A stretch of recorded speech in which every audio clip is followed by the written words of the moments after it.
अस्सलाम वालेकुम दोस्तों। अॼु मूं सोचियो त शाइरी खे थोरो साइड ते रखी ऐं ॿिए का टॉपिक ते ॻाल्हाइजे या ईअं ज़िंदगी जा हाल अहिवाल कजनि। सो ॾिसो, जीअं त अॼुकल्ह दुनिया तमामु घणी मसरूफ़ थी वई आहे। हर माण्हू खे पंहिंजे लाइ न टाइम आहे, न ॿिए कंहिं लाइ टाइम आहे। तंहिंजे करे हर माण्हू जेको आहे परेशान लॻो पियो आहे, डिप्रेशन जो शिकार आहे। ऐं इहो मसइलो तमामु घणो वधी वियो आहे, ख़ासि तौर असांजे नौजवाननि में।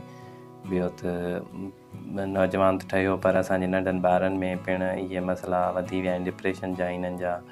उन्हनि जे करे मां चयो थोरो घणो पाण इन ते ॻाल्हायूं, त जीअं कंहिंखे थी सघे मुंहिंजे लफ़्ज़नि मां या ॻाल्हियुनि मां कंहिंखे को थोरो घणो फ़ाइदो रसी सघे।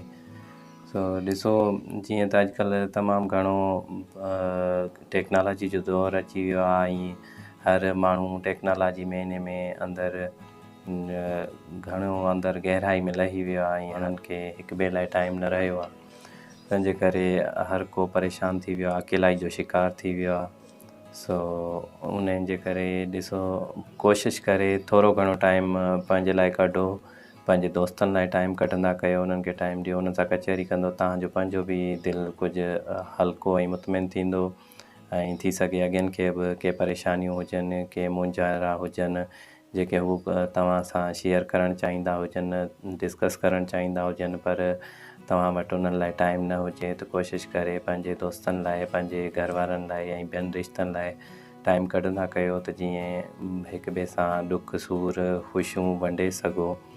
त उन सां तव्हांखे बि दिली सुकून मिलंदो ऐं उन्हनि खे बि तमामु घणी ख़ुशी ऐं राहत मिलंदो।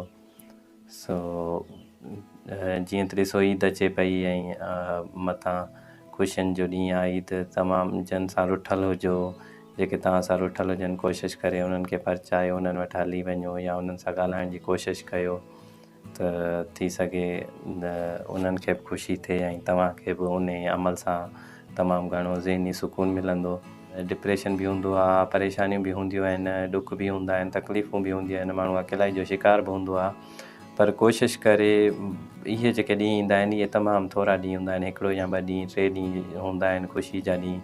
त इन्हनि खे भरपूर नमूने सां पाण बि मल्हाईंदा कयो। पंहिंजे इर्द गिर्द जेके तव्हांजा रिश्ता आहिनि ऐं जेके तव्हांजा दोस्त यार आहिनि या पंहिंजा रत जा रिश्ता आहिनि, उन्हनि खे बि ख़ुशि रखण जी कोशिशि कंदा कयो ऐं ख़ुशी भरपूर नमूने सां मल्हाईंदा कयो।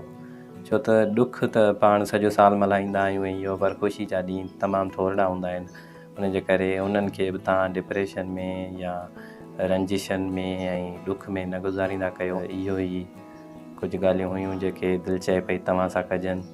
ऐं कोशिशि करे पाण बि ख़ुशि रहो, पंहिंजे इर्द गिर्द जेके तव्हांजा रिश्ता आहिनि उन्हनि खे बि ख़ुशि रखण जी कोशिशि कंदा कयो ऐं ख़ुशियुनि खे भरपूर नमूने सां इंजॉय कंदा कयो ऐं भरपूर नमूने सां मल्हायो।